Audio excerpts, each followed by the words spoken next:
ఆదికాండము 24వ అధ్యాయము 31వ వచనాన్ని మనం ధ్యానం చేసుకుందాం. ఆదికాండము 24వ అధ్యాయము 31వ వచనము. లాబాను, యెహోవా వలన ఆశీర్వదింపబడిన వాడా, లోపలికి రమ్ము. నీవు బయట నిలువనేలా ఇల్లును ఒంటెలకు స్థలమును నేను సిద్ధము చేయించితినెను. ఇక్కడ లాబాను అనబడేటువంటి ఒక అన్యజనుడు ఎలియాజరు అనబడుతున్న ఒక పనివాణ్ణి చూచి యెహోవా వలన ఆశీర్వదింపబడిన వాడా అని పిలుస్తున్నాడు. అసలు దేవుడు ఒక వ్యక్తిని ఆశీర్వదించాడు అని మనం ఎలా తెలుసుకోగలుగుతాము? అసలు మన జీవితంలో దేవుని ఆశీర్వాదము మనకున్నదా? మనము ఆశీర్వదింపబడిన వారమేనా? ఇది ఆలోచించుకోవాలి. ఎందుకంటే దేవుని దగ్గరికి మనం వచ్చేదే దేవుని ఆశీర్వాదాలు స్వతంత్రించుకోవాలని. దేవుని ఆశీర్వాదము లేనిదే ఏ వ్యక్తి కూడా తన జీవితంలో ఉన్నతమైన స్థితికి రాలేడు.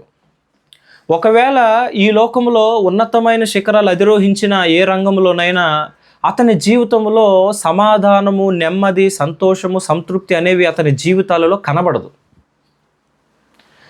దేవుడు ఆశీర్వదించిన వ్యక్తి ఎలా ఉంటాడు? అసలు దేవుని ఆశీర్వాదం అంటే ఏమిటి? ఈ లాబాను అనే వ్యక్తి మొట్టమొదటిగా ఒక విగ్రహారాధికుడు. అసలు ఈ లాబాను ఎవరు అంటే అబ్రహాము యొక్క తమ్ముని కుమారుడు.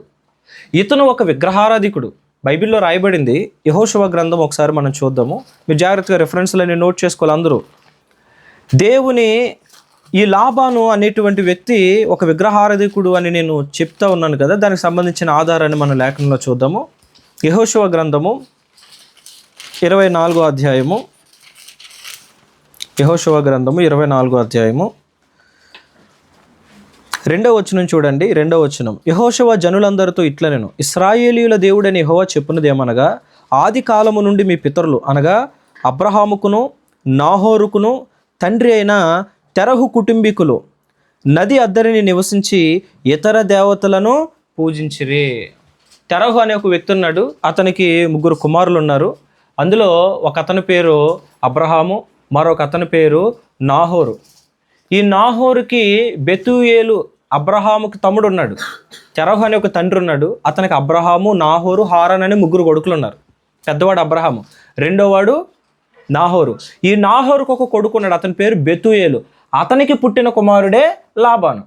అంటే అబ్రహాము తమ్ముని మనవడు.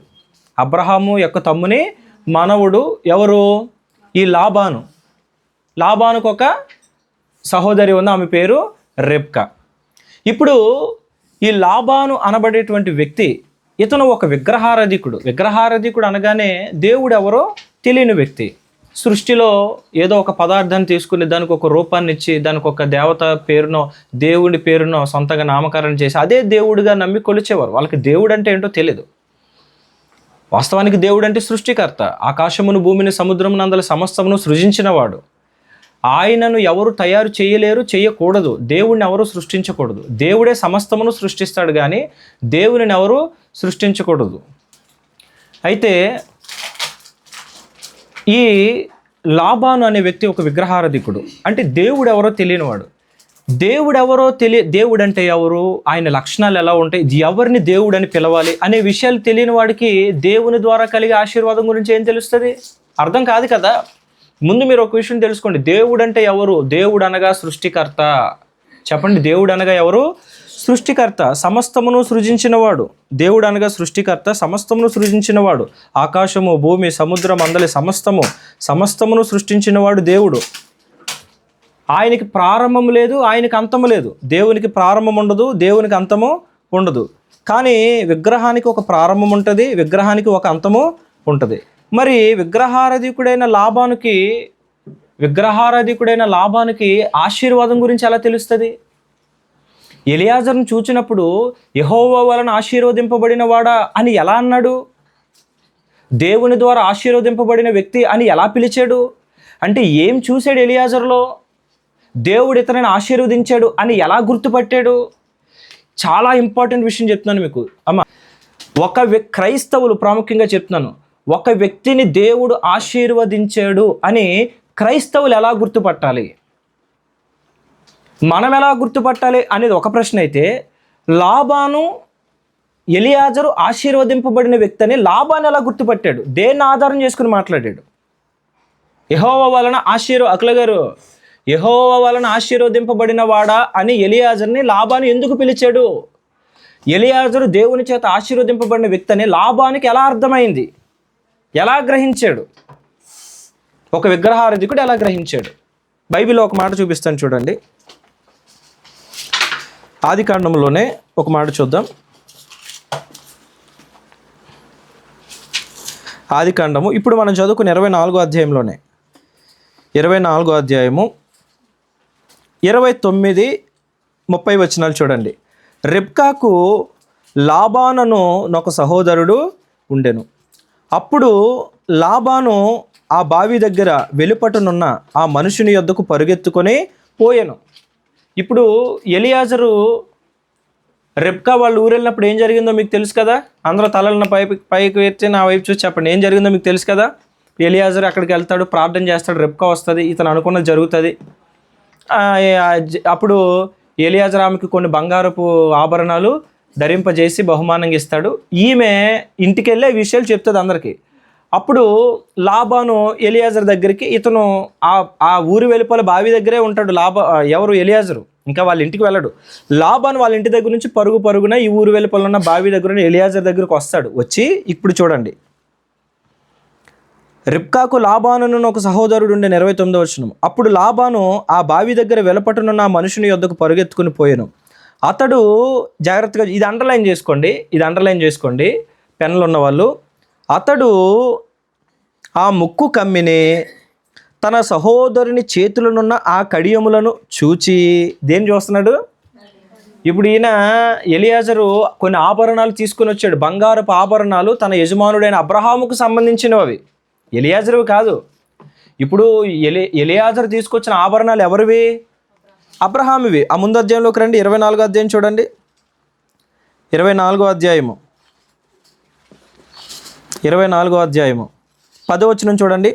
అతడు తన యజమానుని ఒంటెలలో 10 ఒంటెలను తన యజమానుని ఆస్తిలో అండర్లైన్ చేసుకోవాలి. పెన్నులు అందరి దగ్గర పెన్స్ ఉండాలి, ఖచ్చితంగా అండర్లైన్ చేసుకోవాలి. వచ్చే వారం నుంచి నోట్బుక్ ఉండాలి. చూడండి ఎక్కడ అండర్లైన్ చేసుకోమన్నాను? తన యజమానుని ఆస్తిలో. ఈ ఆస్తి ఎవరిది? అబ్రాహాముది. అబ్రాహాము ఆస్తిలో శ్రేష్టమైన నానా విధములకు వస్తువులను తీసుకొని, ఇప్పుడు తన యజమానుని ఆస్తిలో కొంత భాగము, కొన్ని బంగారపు నగలు తీసుకుని ఎలియాజరు వెళ్ళాడు. అతడు రిబ్కాకు ధరింపజేసిన ముక్కు పుడక కానీ, ఆమె చేతులకు పెట్టిన బంగారపు గాజులు కానీ ఎలియాజరుకు చెందినవి కాదు. అవి ఎవరివి? అబ్రహామువి. అబ్రహాము నా కుమారునికి భార్యను తీసుకునిరా అని పంపించినప్పుడు బహుమానాలతో వెళ్ళాడు. ఆ బహుమానాలు ఇతని కష్టార్జితం కాదు, ఇతనికి సంబంధించిన సొత్తు కాదు, తన యజమానుడైన అబ్రహాముకు సంబంధించిన సొత్తులోనిది కొంత ఇతను తీసుకుని వెళ్ళాడు. ఇప్పుడు ఈ లాబాను ఏం చూస్తున్నాడు? వాళ్ళ సహోదరి ముక్కునున్న ఆ కమ్మి, అంటే ముక్కు పుడక మన భాషలో, ఆ తర్వాత ఆమె చేతులనున్న కడియములు తలతల్లాడుతూ ఉన్నాయి బంగారము. ఇది చూసి ఇప్పుడు చూడండి,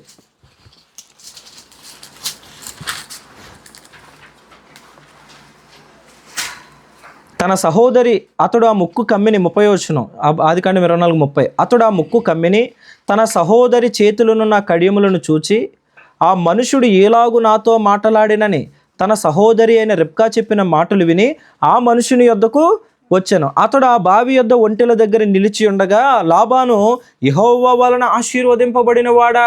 ఏం చూసి మాట్లాడుతున్నాడు ఈ మాట? ఇప్పుడు వచ్చిన ఆయన ఒట్టి చేతులతో రాలా, బంగారం తీసుకొచ్చాడు. బంగారపు కడియములు, బంగారపు ముక్కు పుడక, అవేవి చిన్నవి కాదు. ఇప్పుడు కొంతమంది చూడండి, గదిలేని వాళ్ళు ఏం చేస్తారు? సన్నని చిన్న తీగని వేలాడదీస్తారు చెవికి. బాగా ఉన్న వాళ్ళు ఏం చేస్తారు? బాగా ఎక్కువగా వేలాడదీస్తారు. అర్థమవుతుందా? ఇప్పుడు బంగారం ధరించుకున్నప్పుడు కూడా సామాన్యంగా కొద్దిగా ధరించుకుంటే ఎవడో పట్టించుకోడు. కానీ నువ్వు బాగా పెద్ద పెద్ద హారాలు వేసేసావు అనుకో, 4-5 గాజులు వేసేసావు అనుకో, చేతికి పెద్ద పెద్ద గొలుసులు ధరించుకున్నావు అనుకో, అప్పుడు కొంచెం నిన్ను లెక్క చేస్తారు. అర్థమవుతుందా మీకు? ఇప్పుడు ఎలియాజరు ఏవో చిన్న చిన్నవి తీసుకెళ్ళలేదు, పెద్ద పెద్ద కడియములు, బంగారపు కడియములు, పెద్ద ముక్కు పుడక, పెద్ద పెద్దవన్నమాట. మరి ఎన్ని తులాలు ఉంటుందో తెలియదు. అది చూస్తున్నాడు లాబాను. అది చూసి అన్యజనుడు కదా, మరి తెలియదు కదా. అన్యజనుల దృష్టిలో ఆశీర్వాదం అంటే ఏంటి? బంగారము. అన్యజనుల దృష్టిలో ఆశీర్వాదం అంటే ఏంటి? ధనము. అన్యజనుల దృష్టిలో ఆశీర్వాదం అంటే ఏంటి? సిరి సంపదలు, ఆస్తిపాస్తులు, భూములు కలిగి ఉండడం, పొలాలు, స్థలాలు, గృహాలు కలిగి ఉండడం. అదే వాళ్ళ దృష్టిలో ఆశీర్వాదం అంటే. అందుకే వాళ్ళు దేవుని బిడ్డలను చూచినప్పుడు, మీరు దేవుని నమ్ముకుంటే మీకు ఏమొచ్చింది, దేవుడు మీకు ఏమిచ్చాడు అని అడుగుతారంటే, వాళ్ళ దృష్టిలో ఆశీర్వాదం అంటే ఏంటి? బంగారం కలిగి ఉండడం ఆశీర్వాదం. వాళ్ళ దృష్టిలో ఆశీర్వాదం అంటే ఏంటి? ధన సంపదను కలిగి ఉండడం ఆశీర్వాదం. వాళ్ళ దృష్టిలో ఆశీర్వాదం అంటే ఏంటి? ఒక మంచి గృహాన్ని కలిగి ఉండడం, వస్తు వాహనాలు కలిగి ఉండడం, ఖరీదైన కార్లు, వెహికల్స్, ప్రాపర్టీస్, ఫ్యాక్టరీస్, కంపెనీస్, ఇవన్నీ ఉన్నాయనుకోండి. ఎవరికైనా వాళ్ళు అనుకుంటారు ఆశీర్వదింపబడిన వాళ్ళు అనుకుంటారు. ఇప్పుడు లాబాను ఏమి చూసి, ఎలియాజరులో ఉన్న ఏమి చూసి ఆశీర్వదింపబడిన వాడు అన్నాడు? అతని దగ్గర ఉన్న బంగారం. వాస్తవానికి ఆ బంగారం ఎలియాజరుది కాదు. ఆ విషయం లాబానికి తెలియదు. చాలాసార్లు మనం అనుకుంటాం, చాలామంది క్రైస్తవుల దగ్గర డబ్బు ఉంటుంది, క్రైస్తవుల దగ్గరే మాట్లాడుతుంది, అన్ని దగ్గర మాట్లాడట్లేదు. చాలామంది క్రైస్తవులు లక్షల రూపాయలు ఆస్తి కలిగిన వారు ఉన్నారు, కిలోల బంగారం ప్రాపర్టీ కలిగిన వాళ్ళు ఉన్నారు, 100 ఎకరాల పొలాలు కలిగిన వాళ్ళు ఉన్నారు. కానీ వాళ్ళు ఆశీర్వదింపబడిన వారు కాదు. ఆస్తిని బట్టి ఒక వ్యక్తి ఆశీర్వదింపబడ్డాడు అని మనము చెప్పలేము. ఈ మాట నేను ఎప్పుడు చెప్తూ ఉంటాను. ధనము కలిగిన వాడు ఆశీర్వదింపబడిన వాడు కాదు. బంగారము కలిగిన వాడు ఆశీర్వదింపబడిన వాడు కాదు. మంచి ఖరీదైన గృహాలు, పొలాలు, స్థలాలు కలిగిన వాడు ఆశీర్వదింపబడిన వాడు కాదు. ఆశీర్వాదానికి భౌతిక సంబంధమైన సంపదలు కొలమానం కాదు. అవే కొలమానం అయితే, అదే ఆశీర్వాదం అయితే, ధనవంతుడు ఎందుకు నరకంలో వేదన పడుతున్నాడు? అంత ఆస్తిపరుడైన ధనవంతుడు ఎందుకు నరకానికి వెళ్ళాడు? బైబిల్లో ఒక అతను ఉన్నాడు, ఆస్తిపరుడట. చూడండి, రూతు గ్రంథము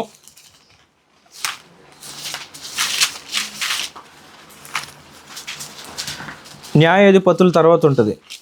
ఆదికాండము, నిర్గమకాండం, లేవ్యకాండం, సంఖ్యాకాండం, ద్వితోపదేశకాండం, యెహోషువ, న్యాయాధిపతులు, రూతు. పేజ్ నెంబర్ చెప్పండి వచ్చిన వాళ్ళు. 221, పేజ్ నెంబర్ 221. 221కి లెఫ్ట్లో ఒక పేజ్ ఉంటుంది. 221, పేజ్ నెంబర్ 221.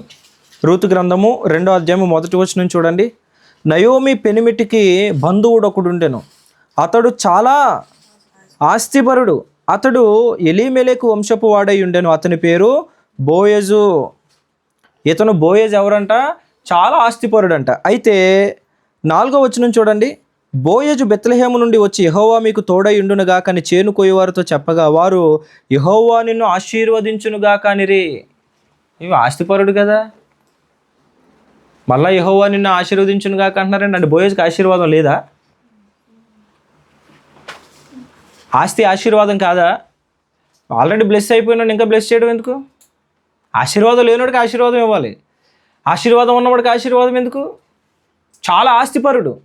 ఆస్తిపరుని చూసి వాళ్ళు అంటున్నారు దేవుడు నిన్ను ఆశీర్వదించునుగాక. అంటే ఆశీర్వాదం లేదా బోయాజుకి? అంటే ఆశీర్వాదం అంటే అది తెలుసుకోవాలి మనం. ఈరోజు క్రైస్తవ్యంలో ఎటువంటి ఒపీనియన్కి వచ్చారంటే, ఇదిగో ఇటువంటి జీవవాక్యము, సత్యవాక్యము కలిగి కూడా కళ్ళుండి గుడ్డివాడు, చెవులుండి చెవిటివాడు, నోరుండి మోగవాడు అన్నట్టు చాలా స్పష్టంగా బైబిల్లో రాయబడింది ఆశీర్వాదం అంటే ఏంటో. అయినా మనోళ్ళు క్రైస్తవులు బైబిల్ తీయరు, చదవరు. ఆశీర్వాదం అంటే ఏంటో బైబిల్లో దాని గురించి ఎక్కడెక్కడ రాయబడిందో, ఏ వచనాలు రాయబడింది ధ్యానం చేయరు. భూ సంబంధమైన ఆస్తిపాస్తులు, ధనధాన్యములు, భోగభాగ్యములు ఆశీర్వాదాలు కావు. అవి లోకస్తుల దగ్గర కూడా సమృద్ధిగా ఉన్నాయి. లాబాను తెలియక మాట్లాడిన అతని దగ్గరున్న ఆ శ్రేష్టమైన ఖరీదైన బంగారాన్ని చూసి ఆశీర్వదింపబడిన వాడా అని వాటిని ఆధారం చేసుకుని పిలిచిన పిలుపు మాత్రం కరెక్టే, కానీ దేని ఆధారం చేసుకుని పిలిచాడో అది రాంగు. బంగారాన్ని చూసి ఆశీర్వదింపబడినవాడు అని అనుకున్నాడు, కానీ ఎలియాజరు ఆశీర్వదింపబడినవాడే, కానీ బంగారం తన దగ్గర ఉన్నందుకు కాదు.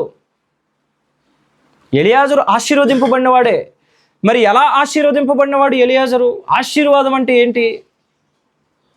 చూడండి, అబ్రహాము కనాను దేశం నుంచి బయలుదేరినప్పుడు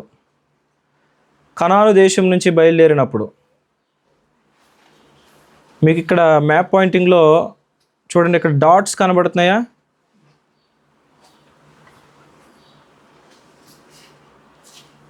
ఏవి? Blue colour, sky blue colour dots కనబడుతున్నాయా?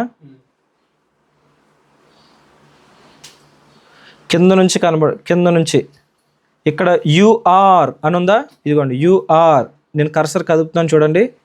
కల్దీల ఊరు, ఇది ఇరాక్ దేశము. నేను మీకు చూపిస్తున్న మ్యాప్ ఏంటిది? ఇది ఇరాక్. రైట్ సైడ్లో దానికి రైట్ సైడ్ ఇరాన్ ఉంటుంది. ఇరాన్ ఇదిగోండి మీకు ఇక్కడ ఊరు అని ఉందా? ఇదంతా ఇరాక్. ఇదంతా ఇరాక్. ఇటు పక్కన ఉండేది ఇరాను.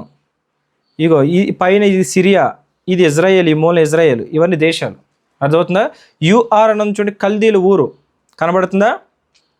ఇక్కడ నుంచి ఇరాక్ దేశంలో ఉన్న కల్దీల ఊరు అనే పట్టణం నుంచి కనబడుతుందా? యూఆర్ కనబడుతుందా లేదా? చెప్పాలి అందరూ.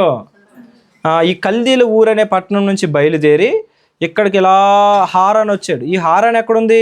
సిరియా దేశంలో ఉంది. ఎక్కడుంది? అబ్రహాము వ్యాపారస్తుడు, మీకు తెలుసు, వాళ్ళు వ్యాపారం చేశారని ఉంది. ఊరు నుంచి బయటకు వచ్చిన తర్వాత కల్దీల ఊరు అంటే మెసొపొతేమియా అని కూడా అంటారు దాన్ని. కల్దీల ఊరు అనే పట్టణానికి మెసొపొతేమియా అనే పేరు కూడా ఉంది. అది ప్రస్తుత ఇరాక్ దేశంలో ఉంది. అబ్రహాము పుట్టిన ఊరు అది, కల్దీల ఊరు. ఇది ప్రస్తుత ఇరాక్ దేశంలో ఉంది, అబ్రహాం పుట్టిన ఊరు. దానికి సంబంధించిన శిథిలాలు కూడా, ఆర్కియాలజికల్ ఎవిడెన్సెస్ కూడా ఉన్నాయి మనకి. ఇప్పుడు అవన్నీ మనం చూపించుకోవాల్సిన అవసరం లేదు, ఉన్నాయి, ఆధారాలు ఉన్నాయి. అయితే ఈ ఊరు నుంచి అబ్రహాము బయలుదేరినప్పుడే తను సంపాదించిన ఆస్తితో బయలుదేరాడు. సంపాదించిన ఆస్తి అంటే కేవలము వెండి, బంగారం, పశువులే కాదు. అతడు కొనుక్కున్న కొంతమంది మనుషులు, దాసులుగా కొనుక్కున్న మనుషులను కూడా తన ఆస్తిగా తీసుకుని బయలుదేరాడు. ఈ ఊరు నుంచి బయలుదేరి ఇక్కడ ఈ సిరియా దేశంలో ఉన్న హారానికి వచ్చి ఇక్కడ కొంతకాలం ఆగారు. దీని గురించి మనకు ఆదికాండము 11వ అధ్యాయం 12వ అధ్యాయంలో ఉంటుంది. ఈ హారాన్లో ఆగారు. ఇక్కడ కూడా కొంతకాలం వీళ్ళు వ్యాపారం చేశారు, ధనం సంపాదించుకున్నారు, బంగారాన్ని సంపాదించుకున్నారు. కొంతమంది మనుషులను కూడా దాసులుగా కొనుక్కున్నారు. మీకు తెలుసో తెలీదో, పాతకాలంలో మనుషులను కూడా అమ్మేవారు. ఇప్పుడు మనుషులు అమ్మడం కొనడం చట్టరీత్యా నేరం. కానీ అప్పుడు ఎవరైనా భేదవాళ్ళు ఉన్నారనుకోండి, ఎందుకు ఇప్పటికీ కూడా ఇల్లీగల్గా చాలామంది తమ కడుపును పుట్టిన పిల్లల్ని పెంచలేక ఏం చేస్తున్నారు? అమ్మేసుకునే వాళ్ళు చాలామంది ఉన్నారు. హైదరాబాద్లో కూడా చాలామంది ఉన్నారు. ఒక దైవజనుడు ఒకసారి నాకు చెప్పాడు, ఏమండి ఈ అమ్మాయి మా అమ్మాయి కాదు, మాకు పుట్టింది అనుకున్నారు మీరు, మాకు పుట్టలేదండి, మాకు పిల్లలు లేరు. ఈ అమ్మాయిని నేను మేడ్చల్ బస్ స్టాప్లో కొన్నాను. ఎక్కడ కొన్నాడంట? ఇక్కడ మేడ్చల్ బస్ స్టాప్లో ఆ బంజారా ప్రజలు ఎవరో ఒక అమ్మాయిని కనేసి, మరి వాళ్ళకి డబ్బులు అవసరమై అమ్మారో లేకపోతే పోషించలేక అమ్మారో తెలియదు, వాళ్ళ కడుపును పుట్టిన కుమార్తె నేను అమ్మేస్తే ఎన్ని వేలో చెప్పాడు, నేను మర్చిపోయిన గుర్తులేదు. అన్ని వేలిచ్చి అమ్మాయిని పసిగుడ్డుగా ఉండగానే తెచ్చేసుకుని ఈయన తన కుమార్తెగా పెంచుకున్నాడు. కానీ ఆ రోజుల్లో మనుషులను దాసులుగా అమ్మేసేవారు. మరి పెంచలేకో కారణాలు ఏవైనా కావచ్చు. అలా అబ్రహాము ఇంటిలో చాలామంది దాసులు ఉన్నారు. ఇంచుమించుగా వాళ్ళ సంఖ్య మనం చూస్తే ఆదికాండంలో ఒకసారి చూడండి ఎంతమంది ఉన్నారు. 14వ అధ్యాయం 14వ వచనం, ఆదికాండం 14:14. అబ్రాము తన తమ్ముడు చెరపట్టబడినని విని తన ఇంట పుట్టి అలవరచబడిన 318 మండుగురిని వెంటబెట్టుకొని దాను మట్టుకు ఆ రాజులను, ఇప్పుడు ఈయనకు ఆల్రెడీ అబ్రహాంకి దాసదాసీలు ఉన్నారని బైబిల్లో ఉంది. మళ్ళీ అందులో ఆ ఉన్న దాసదాసీల్లో ఇతని దగ్గరకు వచ్చిన తర్వాత పిల్లలను కనిన వారు ఎంతమంది ఉన్నారంట? ఇంట పుట్టి అలవరచబడిన వారిలో 318 మంది. వీళ్ళెవరు? అబ్రహాము దగ్గరకు వచ్చాక పిల్లలను కన్నా దాసదాసీలు. కొన్న వాళ్ళు ఎంతమంది ఉన్నారో? కొన్ని వందల మంది సైన్యం అబ్రహాంకి. అబ్రహాం ఇంట్లో పని వాళ్ళు కొన్ని వందల మంది ఉన్నారు. కానీ ఇన్ని వందల మందిలో అబ్రహాము అధికారం ఎవరికి ఇచ్చాడు తెలుసా? ఎలియాజర్కి ఇచ్చాడు. ఎవరికి ఇచ్చాడు? ఎందుకు? ఎలియాజర్ జీవితాన్ని మీరు చూడండి. అబ్రహాం ఇంటిలో నమ్మకమైన పనివారందరికీ అధికారి ఎవరంటే ఎలియాజరే. ఎలియాజరు ఆ స్థానాన్ని సంపాదించుకున్నాడు. దేవుని ఆశీర్వాదం లేకుండా ఎవరైనా ఒక ఉన్నతమైన స్థానానికి రాగలుగుతారా? ఎలియాజరు ఆశీర్వదింపబడిన వాడే. బంగారం అతని దగ్గర ఉన్నందుకు కాదు. అబ్రాహాము ఇంటిలో కొన్ని వందల మంది పనివారు ఉండగా అబ్రాహాము ఎలియాజర్నే నమ్మాడు. ఎలియాజర్నే నమ్మకమైన వానిగా ఎంచాడు. ప్రతి ప్రాముఖ్యమైన పని ఎలియాజర్కే అప్పగించాడు. ఇప్పుడు తన కుమారునికి భార్యను తీసుకురావడానికి ఎవరిని పంపించాడు? ఎలియాజర్నే. ఇష్మాయేలు కూడా పుట్టకముందు అబ్రాహాం ఒకసారి దేవుని దగ్గర బాధపడతాడు. ఏమని? 15వ అధ్యాయం చూడండి. 15వ అధ్యాయము, ఆదికాండం 15వ అధ్యాయము 2వ వచనం చూడండి. మొదటి 2 వచనాలు చూద్దాం. ఇది జరిగిన తర్వాత యెహోవా వాక్యం అబ్రాహామునకు దర్శనమందు వచ్చి, అబ్రామా భయపడకుము, నేను నీకు కేడము, నీ బహుమానం అత్యధికమగునని చెప్పాను. అందుకు అబ్రాము, ప్రభు అయిన యెహోవా నాకు ఏమిచ్చిననేమి? నేను సంతానము లేనివాడినే పోవచ్చున్నానే. దమస్కు ఎలియేజరే నా ఇంటి ఆస్తి కర్తయగును కదా. ఏమండి, తన ఇంటిలో ఉన్న ఒక పనివాడికి తన ఇంట్లో ఉన్న ఆస్తి ఇవ్వాలని, తన ఆస్తి అంతా ఇవ్వాలని అనుకున్నాడంటే అసలు ఎలియాజరు ఎంత ఉన్నతమైన స్థానాన్ని సంపాదించుకున్నాడు అబ్రహాం హృదయంలో. ఒక పనివాడికి ఎవరైనా తన ఆస్తి రాసిస్తారా? మొత్తం అలా ఇవ్వాలి అని అనుకున్నారంటే ఎలియాజరు ఎంత ప్రత్యేకమైన వాడో ఒకసారి మీరు ఆలోచించండి. ఎలియాజరు ప్రత్యేకత ఏంటో నేను చెప్తాను. అతడు ఎలా ఆశీర్వదింపబడిన వాడో చెప్తాను. ఎలియాజరు ఎక్కడి వాడంట? దమస్కు ఎలియాజరే. ఇది కూడా దమస్కు ఎక్కడుంది? ఇప్పుడు జాగ్రత్తగా మ్యాప్ చూడండి, జూమ్ చేస్తున్నాను. ఇక్కడ హారాను అని కనబడుతుందా? హారాన్ ఎక్కడ ప్రాంతము? సిరియా దేశంలో ప్రాంతము. హారానికి ఇలా కిందకి రండి. ఇదిగో ఈ చుక్కలు డాట్స్, స్కై బ్లూ డాట్స్ నుంచి ఇలా కిందకి రండి. ఇక్కడ దమస్కస్, DAMASCUS, దమస్కస్ కనబడుతుందా? దమస్కు. ఇది కూడా ఈ దమస్కు మార్గంలోనే కదా దేవుడు సౌలుని దర్శించాడు. ఈ దమస్క్ అనేది కూడా సిరియా దేశానికి చెందిన ప్రాంతమే. అర్థమవుతుందా? ఈ దమస్క్ అనేది, ఈ దమస్కు అనే ప్రాంతానికి చెందినోడు ఎలియాజరు. అబ్రహాం ఎక్కడ వాడు? కల్దీలు ఊరు అనే పట్టణం నుంచి వచ్చాడు. అక్కడి నుంచి కొంతమంది వాళ్ళ సొంత ఊరు నుంచి కొంతమంది పనులను తీసుకొచ్చాడు. ఇక్కడ హారాన్లో కూడా కొంతమంది దాసదాసిని సంపాదించాడు. అలా ప్రయాణం చేస్తూ కనానుకు వెళ్ళే మార్గంలో, అంటే సిరియా దేశం మీదుగా ప్రయాణం చేశాడు అబ్రాహాము. ఇరాక్ దేశం నుంచి ఇలా పైకి, ఇరాక్ నుంచి అలా పైకి సిరియా దేశం వెళ్ళి అలా కిందకి ఇజ్రాయెల్కి వచ్చాడు. ఇలా ప్రక్క నుంచి వెళ్ళిపోవచ్చు, కానీ అలా పైకి వెళ్ళి వచ్చాడు అనమాట. ఇరాక్ నుంచి అలా పైకి వెళ్ళి సిరియా వెళ్ళి, సిరియా నుంచి ఇలా కిందకి ఇజ్రాయెల్ దేశం దిగొచ్చాడు అనమాట. మ్యాప్ పాయింటింగ్ ఇది. ఇక పైన సిరియా, కింద ఇజ్రాయెల్ దేశం. కానాన్, CANAN, కనాన్ అని చూసారా? లెఫ్ట్ ఇది కనాన్ దేశము. ఈ హారాను దమస్కు అని ఉన్నదేమో, ఈ హారాను దమస్కు అని ఉన్నదేమో ఈ సిరియా దేశంలో ప్రాంతాలు. అంటే ఇరాక్ నుంచి అలా పైకి సిరియా దేశం వెళ్ళి, సిరియా దేశం నుంచి ఇలా కింద కనాన్ దేశంలోకి ఎంటర్ అయ్యాడు. అది అబ్రహాం ప్రయాణం చేసిన మార్గం. ఓకేనా? ఇప్పుడు ఈ ఎలియాజరు ఎక్కడ పుట్టాడు? సిరియా దేశంలో పుట్టినవాడు. ఏ దేశంలో పుట్టినవాడు? అంటే సిరియన్లు అంటే ఎవరు? ఇప్పుడు ఈ లాబాను కూడా సిరియా దేశానికి చెందినవాడే కదా. అదవుతుందా? అంటే ఈ హారానుకు చెందినోడు లాబాను. ఎక్కడ? హారాను. రెండు వేరే వేరే పట్టణాలు, దూరం కలిగిన పట్టణాలు, కానీ ఒకే దేశంలో ఉన్న పట్టణాలు. సిరియా దేశంలో అంటే విగ్రహారాధన కుటుంబానికి చెందినోడు ఎలియాజరు మొట్టమొదటిగా. ఎలియాజరు ఎవరు? అతడికి దేవుడు ఎవరో తెలియదు మొట్టమొదటి. ఎలియాజరు కూడా ఒక విగ్రహారాధికుడే, అబ్రహాం కూడా విగ్రహారాధికుడే. ఇప్పుడు మనం చదువుకున్న కదా యెహోషువ గ్రంథంలో. అయితే దేవుడు అబ్రాహాముని పిలిచాడు, దేవుడు మాట్లాడాడు. దేవుని మాట విన్నప్పుడు అబ్రహాం విగ్రహాలు వదిలేశాడు. ఎందుకంటే విగ్రహం ఏ రోజు అబ్రహాంతో మాట్లాడలేదు. విగ్రహం మాట్లాడదు, దేవుడు మాట్లాడాడు. దేవుడు మాట్లాడాడు కాబట్టి అబ్రహాం విగ్రహాలు విడిచిపెట్టి తనతో మాట్లాడుతున్న దేవుని స్వరాన్ని వెంబడించి ఆ విగ్రహారాధన అంతా ఒట్టిదని తెలుసుకొని, దీన్ని పూజించడం వల్ల మాకు ఎటువంటి ప్రయోజనం కలగదని గ్రహించుకొని, జీవము గల దేవుడిని వెంబడిస్తేనే నాకు క్షేమం అని తెలుసుకొని అబ్రహాము ప్రయాణం ప్రారంభిస్తూ దమస్కు వచ్చినప్పుడు దమస్కులో ఎలియాజరును దాసుడుగా కొన్నాడు. కొని అలా తన పని వాళ్ళతో పాటుగా ఎలియాజరు కూడా ఒక పనివాడు అతను తీసుకుని వచ్చాడు. అయితే ఇక్కడ ఎలియాజరు గురించి మనం ఆలోచించాలి. ఎలియాజరు ఎప్పుడైతే అబ్రహాం ఇంటిలోకి అడుగు పెట్టాడో అప్పుడే అతని జీవితంలో ఆశీర్వాదానికి మొట్టమొదటి అడుగు పడింది. మీకు విషయం చెప్తాను, ఆశీర్వాదము ఎక్కడ మనకి దొరుకుతుంది అంటే ఆశీర్వాదము ఎక్కడా లేదు. ఆశీర్వాదం ఎక్కడుందంటే దేవుని ఇంటిలో. అబ్రహాము ఇల్లు దేవుని ఇంటికి సాదృశ్యంగా, అబ్రహాము ఇల్లు దేవుని సంఘానికి సాదృశ్యంగా ఉంది.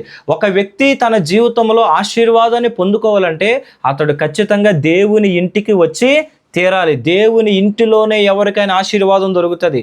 ఆశీర్వాదానికి మొట్టమొదటి అడుగులు దేవుని ఇంట్లోనే పడతాయి. అందుకే చూడండి, దేవుని ఇల్లు అయిన మందిరమునకు సంఘానికి దూరమైన వాళ్ళందరూ ఏమవుతున్నారు? దేవునికి దూరమై దేవునికి ఇష్టమైన పనులు చేస్తూ దేవుడిచ్చిన ఆశీర్వాదాలు పోగొట్టుకుని శాపగ్రస్తులుగా మారుతున్నారు. అవునా? మీ జీవితాల్లో మీరు దేవుని మందిరంకి వెళ్ళినప్పుడే కదా మీ జీవితాల్లో దేవుని కార్యాలు జరగడం ప్రారంభమైనాయి. ఇప్పుడు ఎలియాజరు యొక్క ఆశీర్వాదానికి మొట్టమొదటి అడుగు ఎక్కడ పడిందంటే అబ్రహాం ఇంటికి వెళ్ళడంలో పడింది. అబ్రహాము ఇంటిలో ఎలియాజరు ఒక క్రొత్త సంఘటన చూశాడు. ఏంటి ఆ క్రొత్త సంఘటన అంటే, అబ్రహాము ఒక మనిషితో మాట్లాడినట్లుగా ప్రతిరోజు దేవుని సన్నిధిలో మాట్లాడడం చూశాడు. ఇది ఎలియాజర్కి చాలా క్రొత్తగా అనిపించింది. అవునా? మీరు కావాలంటే ఏ విగ్రహారాధికుల ఇంటికైనా వెళ్ళండి, గంటల తరబడి ఎవరైనా విగ్రహాల ముందు ప్రార్థన చేస్తారా? ఎందుకు చేయరంటే చేయడానికి స్కోప్ ఉండదు. ఎందుకంటే అక్కడికి వెళ్ళి దండం పెట్టుకుని వెళ్ళిపోవడం తప్ప, ఏదో మనసులో ఇగో దేవుడా నేను ఉద్యోగానికి వెళ్తున్నాను, నాకు జాబ్ రావాలి, లేకపోతే నేను పెళ్లి చేసుకుని నాకు పిల్లలు పుట్టాలి, ఏదో ఒక 2-3 మొక్కలు అనేసుకుని వెళ్ళిపోతారు తప్ప అక్కడ కూర్చుని వాళ్ళ బాధలన్నీ చెప్పుకుంటారా? సరే, ఒకవేళ చెప్పుకున్నా అవి ఏమైనా జవాబులు ఇస్తాయా? ఎలియాజరు మొట్టమొదటగా అబ్రహాం ఇంట్లో ఏం చూశాడంటే, అబ్రహాము దేవునితో మాట్లాడడం చూశాడు. దేవుడు అబ్రహాముతో మాట్లాడడం, అబ్రహాముని నడిపించడం, ఈ మార్గంలో నడు, అక్కడికి వెళ్ళు, ఇక్కడికి వెళ్ళు అని చెప్పడం, దేవుడు చెప్పిన చోటకి అబ్రహాం వెళ్ళడం, దేవుడు చెప్పిన అబ్రహాము జీవితాల్లో జరగడం, అబ్రహాం ప్రార్థన చేస్తే దేవుడు జవాబులు ఇవ్వడం, ఇవన్నీ ఎలియాజరుకు చాలా ఆశ్చర్యంగా అనిపించింది. ఎందుకంటే తన జీవితంలో ఎప్పుడు అవి చిన్ననాడు భక్తి జీవితంలో అటువంటి అనుభవాలు లేవు. విగ్రహారాధికుల జీవితాలలో దేవునికి ప్రార్థన చేయడం, దేవుని దగ్గర నుంచి జవాబులు పొందుకోవడం, దేవుని స్వరాలు వినడం, దేవుని చూడడం, ఇవేమి వాళ్ళ జీవితాలు ఇటువంటి అనుభవాలు వాళ్ళకి ఉండవు. ఇటువంటి అనుభవాలు క్రైస్తవునికి మాత్రమే ఉంటాయి. ఎవరికి ఉంటాయి? క్రైస్తవునికి మాత్రమే ఉంటాయి. ఇది ఎలియాజర్కి చాలా ఆశ్చర్యంగా అనిపించింది. అబ్రహాము జీవితంలో జరుగుతున్న పరిణామాలు బట్టి, అంటే అబ్రహాముకి దేవుడు తోడుగా ఉండడం, అబ్రహాము విషయంలో దేవుడు జోక్యం చేసుకుని కార్యాలు చేయడం, అబ్రహాముకి దేవుడు తన కృప చూపించడం ఎలియాజరు గమనించాడు. అందుకే ఎలియాజరు ఒక మాట అంటాడు చూడండి, ఆదికాండము 24వ అధ్యాయము 26, 27 వచనాలు చూడండి. ఆదికాండము 24వ అధ్యాయము 26, 27 వచనాలు దయచేసి చదువు. ఎవరు? ఎలియాజరు. అప్పుడు చూడండి, అబ్రహామును నా యజమానుని దేవుడైన యెహోవా స్తుతింపబడును గాక. ఆయన నా యజమానునికి తన కృపను తన సత్యమును చూపుట మానలేదు. ఎలియాజరు ఏమంటున్నాడు? నా యజమానుడైన అబ్రహాము దేవుడైన యెహోవా స్తుతింపబడును గాక. ఎందుకంటే ఆయన నా యజమానునికి తన కృపను చూపుట. ఎన్నో సందర్భాలలో దేవుడు అబ్రహాముకి కృప చూపడం, దేవుడు అబ్రహామును నడిపించడం, అబ్రహాముతో దేవుడు మాట్లాడడం, అతని జీవితంలో కార్యాలు చేయడం ఎలియాజరు చూస్తున్నాడు. ఇప్పుడు అబ్రహాము ఒకసారి ఫిలిస్తీన్ దేశం వెళ్ళాడు. అప్పుడు ఆ ఫిలిస్తీన్ రాజు ఏం చేశాడు? అబ్రహాం భార్య అయిన శారాని తన ఇంట్లోకి చేర్చుకున్నాడు. అక్కడ అబ్రహాం చేసిన చిన్న మిస్టేక్ కూడా ఉంది. ఏంటంటే తనను చంపుతారేమో భయపడి నా చెల్లెని చెప్పాడు. అయితే మీరు ఆలోచించండి, ఒకవేళ ఆ రోజు ఆ ఫిలిస్తీన్ల రాజు అబ్రహాం భార్య అని చెరిచుంటే అది ఎంత అవమానకరమైన, ఇక జీవితంలో మరిచిపోలేని సంఘటన, బాధాకరమైన, గుండెను మొక్కలు చేసే సంఘటనగా మారేది. కానీ దేవుడు ఆ పని చేయనిచ్చాడా? ఎలా చేయనివ్వలేదు? దేవుడు అబ్రాహాము భార్య అయిన శారాను బట్టి అబీమెలెకు ఇంటిలో ప్రతి ఒక్క స్త్రీ గర్భమును మూసివేశాడనుంది. ఆ అబీమెలెకు ఇంటి వారిని మహావేదనల చేత బాధించాడనుంది. ఎప్పుడైతే శారా ఇంట్లోకి అడుగు పెట్టిన నాటి నుంచి వాళ్ళ ఇంట్లో అరిష్టము, కష్టాలు, శ్రమలు, బాధలు.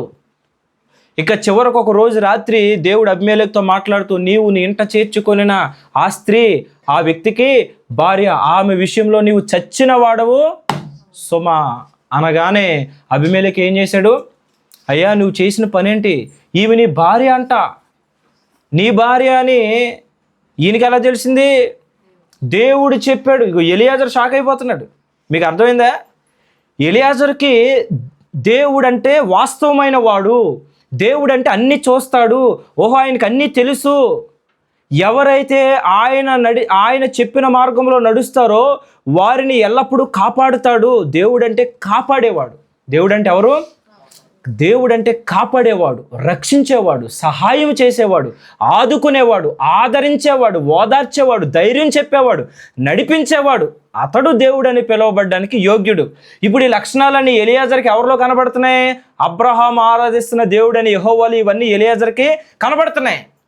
ఎలియాజరు షాక్ అయిపోతున్నాడు. ఎందుకంటే తన జీవితంలో ఎప్పుడు కూడా విగ్రహారాధన కుటుంబంలో పుట్టాడు కదా. ఇలా దేవుడు మాట్లాడడం, దేవుడు నడిపించడం, దేవుడు అద్భుతాలు చేయడం ఎలియాజరు ఎప్పుడూ చూడలేదు. కనుక ఎలియాజరు ఆ ఇంటిలో ఇవన్నీ ఇంక ఇన్ని కార్యాలు చూస్తూ ఉన్నప్పుడు నమ్మాలని అనిపించదా? ఒకటి, దేవుని కార్యాలు చూస్తున్నాడు. 2, అబ్రహాము ప్రేమ చూస్తున్నాడు. ఇప్పుడు అబ్రహాముకి సాధారణంగా అబ్రహాం చాలా మంచివాడండి. మంచివాడు అనగా నా ఉద్దేశంలో బైబిల్ని బట్టి ఎవరికైనా సరే సహాయం చేసే స్వభావం కలిగిన వాడు. చూడండి, లోతు తన తమ్ముని కుమారుడైన లోతు ఒకానొక సందర్భంలో అబ్రహాంతో గొడవ పెట్టుకుని వెళ్ళిపోయాడు. ఎక్కడికి వెళ్ళిపోయాడు? సొదొమ గొమొర అనే ప్రాంతాలకు వెళ్ళిపోయాడు. వెళ్ళిపోయినప్పుడు అక్కడ ఆ సొదొమ గొమొర రాజుల మీద వేరే రాజులు యుద్ధం చేసి ఈ సొదొమ గొమొర పట్టణంలో ఉన్న మనుషులందరినీ బానిసలుగా తీసుకెళ్ళిపోయారు. అందులో అబ్రహాము తమ్ముని కుమారుడైన లోతు అతని కుటుంబం కూడా ఉన్నాయి. ఈ విషయం అబ్రహాముకు తెలిసినప్పుడు అబ్రహాం ఏం చేశాడు? వెళ్ళి, ఇదిగో ఇప్పుడు మనం చదువుకున్న తన ఎంట పుట్ట అలవర్చబడిన 318 మందిని తీసుకుని వెళ్ళి ఆ రాజులతో యుద్ధం చేసి తన తమ్ముడిని, అతని భార్యని, అతని పిల్లల్ని, అతని ఆస్తిని తిరిగి కాపాడాడు. అంటే శత్రువు అయినా సరే సహాయం చేసే స్వభావం కలిగిన వాడు అబ్రహాము. శత్రువుకే మేలు చేసేవాడు ఇంటిలో ఉన్న పనివాడికి మేలు చేయడా? ఆతిథ్యము చేసే స్వభావం కలిగిన వాడు. ఆతిథ్యము చేయ మరొకడని ఉంటుంది హెబ్రీ పత్రికలో. దానివల్లనే కొందరు ఎరుగకే దేవదూతలకు ఆతిథ్యము చేసిరు. ఎవరు? అబ్రహాము. అబ్రహాం ఇంటిలో అబ్రహాం ఎలా చూస్తున్నప్పుడు గుడారం దగ్గర ఒకరోజు 3 మనుషులు కనబడ్డారంట. వెంటనే వాళ్ళు ఏం చేశాడు? ముందు మనుషులు కనబడ్డారు. వాళ్ళు ఎవరు, ఎక్కడి నుంచి వచ్చారో తెలియదు. కానీ రండి, నేను మీకు ఆహారము, ఎక్కడో ఎవరో దారిపోయి దానయ్య లాంటి వ్యక్తి, ఎవరో దారిపోయి దానయ్య తెలియని వ్యక్తి, ఎవరో పరదేశుడు, ఎవరో తెలియదు. ఫస్ట్ టైం వాళ్ళ ఇంటికి వచ్చారు, వాళ్ళు ఎవరో తెలియదు. కానీ వచ్చిన వాళ్ళకి వెంటనే కూర్చోబెట్టి భోజనం పెట్టాడండి. భోజనం కూడా మామూలుగా పెట్టాడా? చక్కని క్రొవ్విన దూడను వధించి రొట్టెలు చేసి పాలు, వెన్న, మాంసము, రొట్టెలు అన్నీ పెట్టి భోజనం చేయమన్నాడు. అంటే దారిపోయే వాళ్ళకి ఇంత ఆతిథ్యం చేసేవాడు, తన ఇంట్లో కష్టపడి పని చేసేవాడికి ఎంత మంచిగా చూసుకుంటాడు. అబ్రహాము ఇంటిలో ఎలియాజరు ఆశీర్వాదానికి బీజాలు ఎలా పడినాయో చెప్తున్నాను. ఎలియాజరు ముందు అబ్రహాము ఇంటిలో జీవము గల దేవుడిని తెలుసుకున్నాడు. 2, ఎలియాజరు అబ్రహాము ఇంటిలో ప్రేమను చూశాడు. ఏం చూశాడు? ఎవరి ప్రేమ? అబ్రహాము ప్రేమ. అబ్రహాము ఎవరికి సాదృశ్యంగా ఉన్నాడు తెలుసా? దేవునికి సాదృశ్యంగా ఉన్నాడు. మీకు విషయం చెప్తున్నాను, ఒక మాట నిజంగా చెప్తున్నాను. ఈరోజు నిజంగా మిమ్మల్ని ప్రేమించేది ఏదైనా ఉంది అంటే ఈ లోకంలో, అది మీ బంధువులు కాదు, మీ స్నేహితులు కాదు, క్రీస్తు రక్తమందు కడగబడిన మీ తోటి సంఘ విశ్వాసులు మిమ్మల్ని ప్రేమిస్తారు. నేను గుండెల మీద చేసుకుని చెప్పగలను, నిజంగా మీలో ఎవరికైనా బాగాలేదు, సివియర్గా ఉన్నారంటే ఈ సంఘంలో ఉన్న ప్రతి ఒక్కరూ స్పందించి ప్రార్థన చేస్తారు. అవసరమైతే ఉపవాసాలు ఉంటారు. ఇక్కడైనా కాదు, ఎక్కడైనా జీవము గల ప్రతి సంఘములో, ప్రతి దేవుని ప్రేమ కలిగిన ప్రతి సంఘము కూడా ఎవరైనా బాగాలేదంటే, ఎవరికైనా మనం చూడండి చాలా సందర్భాల్లో ఎవరికైనా ఒంట్లో బాగాలేదని ప్రార్థన చేస్తామా? ఆ ప్రేమ ఎవరు పెట్టారు మనలో? ఈ ప్రేమ ఎలియాజర్కి ఎక్కడ దొరకలేదు. అసలు ఎలియాజర్ ఎవరికి పుట్టాడో తెలియదు. కన్న తల్లిదండ్రులు అతను ప్రేమించలేదు, బానిసగా అమ్మివేశారు. కానీ అబ్రహాము పరాయివాడు, ఆయన సొంత కుమారులాగా అబ్రహామును చూస్తున్నాడు. ఆ ప్రేమ, అతడు చూపించే ప్రేమ, అతడిచ్చే గౌరవము, ఎంత గౌరవం ఇచ్చాడండి అబ్రహాము. అబ్రహాం మనసు ఎటువంటిదండి? వీడెవడో, వీడు నాకు పుట్టాడా, మా బంధువుల పిల్లల. ఇప్పుడు సాధారణంగా లోకంలో మనుషులు ఎలా ఉంటారు? వాళ్ళ ఆస్తి వాళ్ళ పిల్లలకి ఇస్తారు, లేదా వాళ్ళ బంధువులకి, వాళ్ళ బంధువుల పిల్లలకి ఇస్తారు, ఎవరికో తెలియని వ్యక్తులకి ఇస్తారా?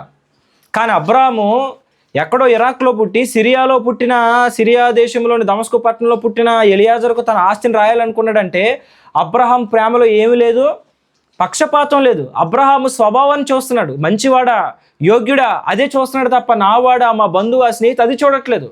అంటే అబ్రహాములో దేవుని ప్రేమ కనబడుతుంది. దేవుని ప్రేమను చూశాడు, దేవుని శక్తిని చూశాడు. ఎలియాజరు తన జీవితంలో తీర్మానం చేసుకున్నాడు. ఏంటో తెలుసా? ఈ జీవము గల దేవుణ్ణి, ఈ ప్రేమ గల దేవుణ్ణి నేను కూడా నమ్ముకోవాలి. ఏం చేయాలి? ప్రతి వ్యక్తి జీవితంలో ఆశీర్వాదానికి తొలి అడుగు ఎప్పుడు పడుతుందో తెలుసా? ఎప్పుడైతే ఆ వ్యక్తి జీవము గల దేవుణ్ణి అంగీకరిస్తాడో, అయ్యా నేను నిన్ను నమ్ముకుంటాను, ఈ రోజు నుంచి నీవే నా దేవుడు అని ఎవడైతే తన జీవితాన్ని దేవునికి సమర్పించి దేవునిని తన హృదయంలోకి చేర్చుకుంటాడో వాడే ఆశీర్వదింపబడిన వాడు. ఎవడు ఆశీర్వదింపబడిన వాడు? డబ్బు కలిగినవాడా, దేవుని కలిగినవాడా? బంగారం కలిగినవాడా, దేవుని కలిగినవాడా? కరోనాలో డబ్బు ఉన్న వాళ్ళు ఎంతోమంది చచ్చిపోయారు, బంగారం ఉన్న వాళ్ళు ఎంతోమంది చచ్చిపోయారు. కరోనాలో రియల్ ఎస్టేట్ వ్యాపారులు ఎంతోమంది చనిపోయారు, కరోనాలో బాడీ బిల్డర్స్ చనిపోయారు, కరోనాలో శాస్త్రవేత్తలు చనిపోయారు. కానీ కరోనాలో విశ్వాసులు బ్రతికారు. దేవునిని కలిగిన వాళ్ళు, దేవుడు గొప్పవాడా, డబ్బు గొప్పదా? దేవుడు గొప్పవాడా, బంగారం గొప్పదా? దేవుడు గొప్పవాడా, ఆస్తి గొప్పదా? దేవుడు గొప్పవాడా, ఈ లోకంలో ఉన్న భోగభాగ్యములు గొప్పవా? ఎవడు ఆశీర్వదింపబడినవాడంటే ఎవడైతే దేవుణ్ణి తన జీవితంలోకి చేర్చుకుంటాడో, ఎవడైతే దేవుని తన హృదయంలోకి చేర్చుకుంటాడో, దేవునిని కలిగి ఉంటాడో వాడిని మించిన ఆశీర్వదింపబడిన వాడు, ఐశ్వర్యవంతుడు, కోటీశ్వరుడు ఈ ప్రపంచంలో ఇంకొకడు ఉన్నాడు. ఎలియాజరు తన జీవితంలో ఒక తీర్మానం చేసుకున్నాడు. ఎలియాజరు దేవునిని విశ్వసించకపోతే, ఎలియాజరు అబ్రహాము దేవునిని తన దేవునికి అంగీకరించకపోతే ఆ దేవునికి ఎలా ప్రార్థన చేస్తాడండి? ఒకవేళ ప్రార్థన చేసినా దేవుడు వింటాడా? ఎలియాజరు యోగ్యుడు కాకపోతే ఇక్కడ చూస్తాం మనం. ఎలియాజరు ఆ హారాను వెళ్ళినప్పుడు, అబ్రహాం వాళ్ళు ఊరు వెళ్ళినప్పుడు అక్కడ ప్రార్థన చేశాడు. ఆ ప్రార్థన దేవుడు విన్నాడు అంటే ఎవరు ప్రార్థన దేవుడు వింటాడు? ఆయన పిల్లల ప్రార్థనలే కదా, అవునా? తన పిల్లల ప్రార్థన ఆయన ఆలకిస్తాడు. మరి ఎలియాజరు ప్రార్థన దేవుడు ఆలకించాడంటే ఎలియాజరు ఎవరిని అంగీకరించినట్లు? ఎలియాజరు ఎలా ఆశీర్వదింపబడినవాడంటే దేవుణ్ణి తన హృదయంలో చేర్చుకున్నాడు. ఇంకా అతడు దమస్కులో పుట్టినప్పుడు అతడు ఆరాధించిన దైవములు, విగ్రహాలు అవన్నీ కూడా విడిచిపెట్టేశాడు. నేను చెప్తున్నాను, దేవుడిని ఆశీర్వదించాలంటే ఈ జీవము గల దేవుణ్ణి నీవు విశ్వసించాలి. నేనెందుకు విశ్వసించాలి అంటే నీ జీవితంలో దేవుడు కార్యములు చేశాడు కాబట్టి, ఇంకా చేస్తాడు కాబట్టి, సమాధానం ఇచ్చాడు కాబట్టి, ఇంకా ఇస్తాడు కాబట్టి, స్వస్థత ఇచ్చాడు కాబట్టి, ఇంకా ఆరోగ్యముగా నిన్ను కాపాడుతాడు కాబట్టి నీవు ఈ దేవునిని విశ్వసించాలి. ఆశీర్వాదం అజ్ఞానంగా ఉంటే రాదు. దేవుడు నీ జీవితంలో కార్యాలు చేస్తున్నప్పుడు నీవు దానికి తగినట్టుగా కొన్ని తీర్మానాలు దేవుని సన్నిధిలో చేసుకోవాలి.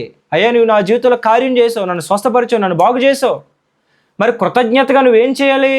దేవునికి నీ జీవితాన్ని సమర్పించాలి.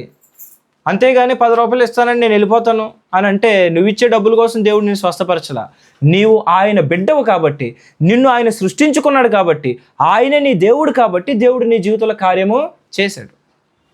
మీ జీవితాల్లో దేవుని ఆశీర్వాదము కలగాలంటే, అసలు మీరు ఆశీర్వదింపబడిన వారుగా మారాలంటే ముందు ఆ సృష్టికర్త అయిన దేవునిని మీ హృదయాల్లోకి మీరు చేర్చుకోవాలి. ఆయనని విశ్వసించాలి, ఒప్పుకోవాలి నోటితో. ఏమని? అయ్యా, నీవేనా దేవుడవు. నేను ఎందుకు ఒప్పుకోవాలి అంటే నువ్వు దేవుని కార్యాలు చూసేవు కాబట్టి నీ జీవితంలో. ఎలియాజరు మొట్టమొదటిగా దేవుని తన హృదయంలో చేర్చుకున్నాడండి. ఎలియాజరు అబ్రహాముని చూశాడు, అబ్రహామును గమనించాడు, దేవుడు అబ్రహామును నడిపించడం, అబ్రహాం ప్రవర్తన కూడా గమనించాడు. ఇప్పుడు దేవుని చేత నడిపించబడేవాడు ప్రవర్తన ఎలా ఉంటుంది? ఎలియాజరు అన్యుల దగ్గర ఉన్నాడు, భక్తుని దగ్గర ఉన్నాడు. సాధారణంగా అన్యులు ఎలా ఉంటారు? 4 రూపాయలు చేతికి రాగానే, 4 కాసులు బంగారం కళ్ళ ముందు కనబడగానే, 4 ఎకరాల పొలం పండగానే, 4 కార్లు 2 బండ్లు కొనగానే వాళ్ళ కళ్ళు నెత్తుకొచ్చేసి గర్వంగా, అహంకారంగా, పొగరుగా లెక్క చేయకుండా ఉంటారు. కానీ అబ్రాహాము గొప్ప ఆస్తిపరుడు, కానీ ఎటువంటి వ్యక్తిత్వం కలిగిన వాడు చూడండి.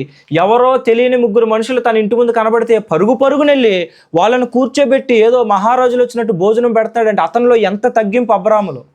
మీకు అర్థమవుతుందా? ఎలియాజరు తన జీవితంలో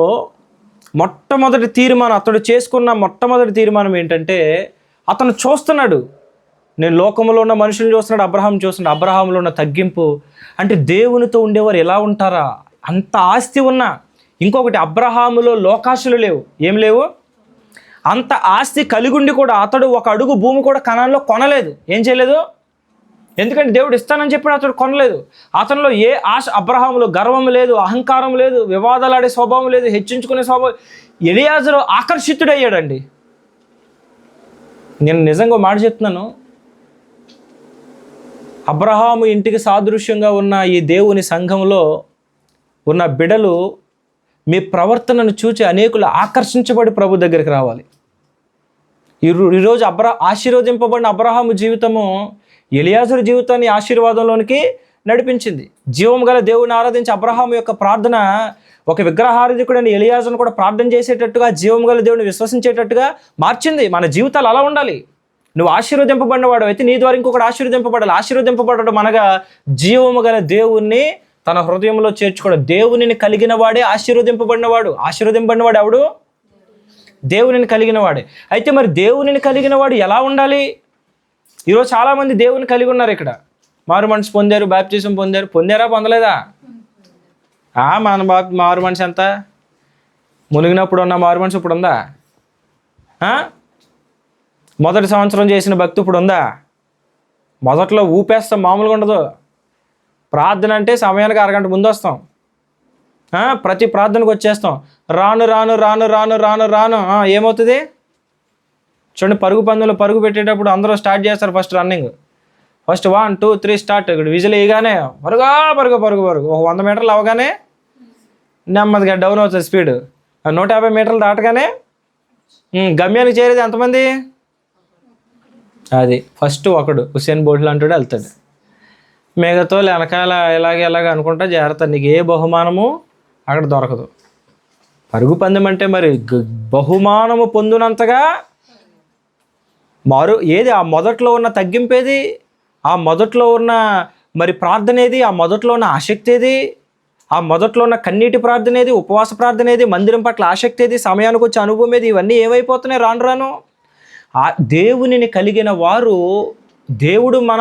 దేవునిని కలిగి ఉండడం ద్వారా మాత్రమే మనం ఆశీర్వాదం పొందుకోము. దేవునిని కలిగిన వారు కొన్ని క్రమములు అనుసరించి నడవాలి. ఇప్పుడు అబ్రహాం చూడండి, దేవునిని కలిగిన వాడే కాబట్టి దేవునిని బట్టి ఆశీర్వదింపబడినవాడే, కానీ భౌతికంగా కూడా అబ్రహాము ఆశీర్వదింపబడ్డాడు. ఇంకొక మాటలో చెప్పాలంటే ఆశీర్వాదాన్ని కాపాడుకున్నాడు. అబ్రహాం ఏం చేశాడు? ఆశీర్వాదాన్ని ఏదైనా పోగొట్టుకున్నాడా? అబ్రహాము ఆస్తి అంతకంతకు వృద్ధి అయిందా, తరిగిపోయిందా? ఎందుకు? దానికి గల కారణం ఏంటి? అబ్రహాముకి దేవుడు ఏమిచ్చినా వాటిపైన అబ్రహాము తన మనసును నిలపలేదు. ఏం చేయలేదు? దేవుడు నీకు ఫోన్ ఇచ్చాడు, ఇప్పుడు నువ్వు అస్తమాన ఆ ఫోన్తో టైం స్పెండ్ చేస్తున్నావు అనుకో, చక్కగా ఆ ఫోన్లో ఏమున్న ఆప్షన్స్ వెతుకుతూ టైం స్పెండ్ చేస్తున్నావు అనుకో, నువ్వు దేవుడిని ఎక్కువ ప్రేమిస్తున్నావు, ఫోన్ ఎక్కువ ప్రేమిస్తున్నావా? దేవుడు నీకు చక్కని కారు ఇచ్చాడు, పొద్దున్న లెఫ్ట్ సైడ్ డోర్ ఓపెన్ చేసి ఈ సీట్లో కూర్చొని, మధ్యాహ్నం రైట్ సైడ్ డోర్ ఓపెన్ చేసి స్టీరింగ్ సీట్లో కూర్చొని, సాయంత్రం ఏమో వెనకాల డోర్ ఓపెన్ చేసి ఆ వెనకాల కాస్త పడుకొని, కొద్దిసేపు కారు లోపల, కొద్దిసేపు కారు బయట, ఇక అస్తమానం దాన్ని చూసుకుంటున్నావు అనుకో, నీకు ఎవరి మీద ఎక్కువ ప్రేమ ఉంది? ఇప్పుడు కొంతమందికి బట్టల మీద ప్రేమ ఉంటుంది, కొత్త బట్టలు కొనుక్కోవడం, ఆ బట్టలనే పదే పదే చూసుకోవడం. అల్ప జీవులు. ఏ జీవులు? అరే ఆ ఒక బట్ట అంటే అంత ప్రేమ ఏంటమ్మా నీకు, ఎందుకు అన్నిసార్లు చూసుకుంటావు?